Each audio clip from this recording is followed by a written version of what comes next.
Garabandal, Spain. Another sleepy little town, another place to play host to reported supernatural events. The year was 1961, and the phenomena that happened here were eventually well recorded. But in the beginning, there was nothing but the words of worried children. 4 little girls, Conchita, Mary Louise, Jacinta, and Mary Cruz, were enjoying a day like any other. They had been stealing apples when a loud noise marked the beginning of a string of events that would reportedly last several years. It was pretty foggy. It looked like the fog became very bright, like a very white light. And I remember they hear a noise like a thunder. It was a big bump. They became very frightened. There wasn't a cloud in the sky. And the oldest girl, Conchita, suddenly falls on her knees. Her head goes back. She's looking up toward the sky. Her complexion changes, and the other 3 girls, believing that she has become ill, get ready to run to call her mother. But they don't get very far because the exact same thing happens to them. And when they are normal again, they head in the direction of the village, and the people, seeing them approach, say, "What is it? What's happened? Why do you have such white faces, such strange looks?" And all together, in one voice, they say, "The angel, the angel, we have seen the angel." In Garabandal, as in Fatima, the children were accused of having overactive imaginations. But many were still curious, and when the news spread, people swarmed to the village to await some sign, a sign that would give credibility to the angel's prediction that the Virgin Mary would soon appear to the girls. It didn't take long. Soon, everyone found themselves witness to the 4 girls falling into a state of mind that was known as ecstasy. And this is some of the actual footage that was recorded at the time. When the girls fell in ecstasy, it was always with a crash. Sometimes you could actually see their hair bouncing. The force of the crash was so tremendous. And if they happened to crash on rocks, the people would be in awe, frightened that their bones were broken, but they were never hurt. When they got through with the ecstasy, they just stand up, brush the dirt off their knees.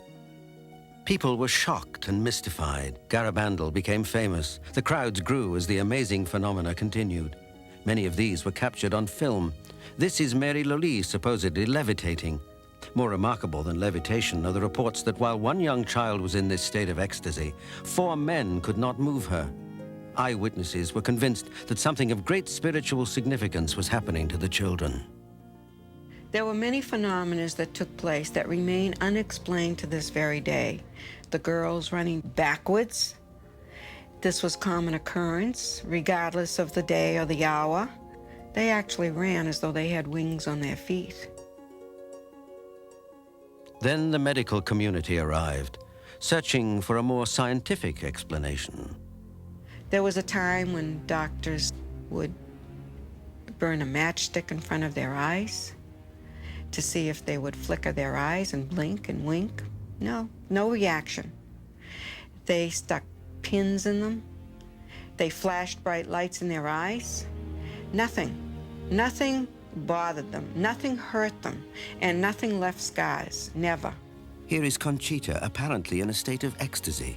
Watch her eyes as the source of bright light is being beamed directly at them. Numerous spotlights are falling on Conchita's eyes, while the child, with a celestial expression, keeps on repeating the words the angel is communicating.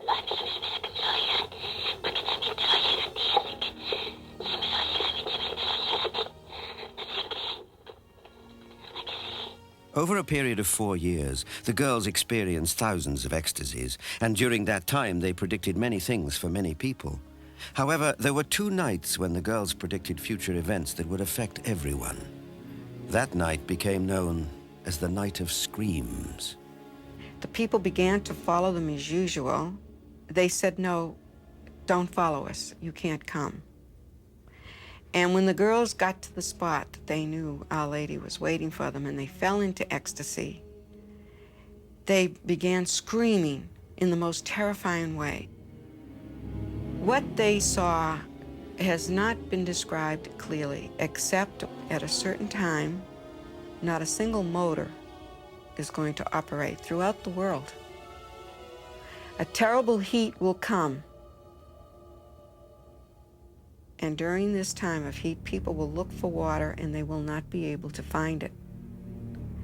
And they're going to attempt to kill one another in their desperation. The chastisement is more terrible than we can possibly imagine because it will come directly from the hand of God. The chastisement is conditional, and it depends on whether or not we comply with the message. If we change our ways in life and we really make an effort to repent and make our lives better, then we can hold back the chastisement. It's been more than 20 years since the girls experienced ecstasy. Now that they are grown, they too question the whole experience. It really seems to me like happened to somebody else, so I don't know. I just try to remember the little girl going back and forth, but I don't remember to think anything. The four now live in different parts of the world. Their time in Garabandal has long since passed, but the events there are well remembered. According to believers, the end they predicted may be near. During the night of screams, a date was set, and this information was given to the girls. But they're not talking. Maybe they're unsure of what happened so long ago, but they have a date in their minds and are forbidden to release that information until exactly 8 days before the final moment.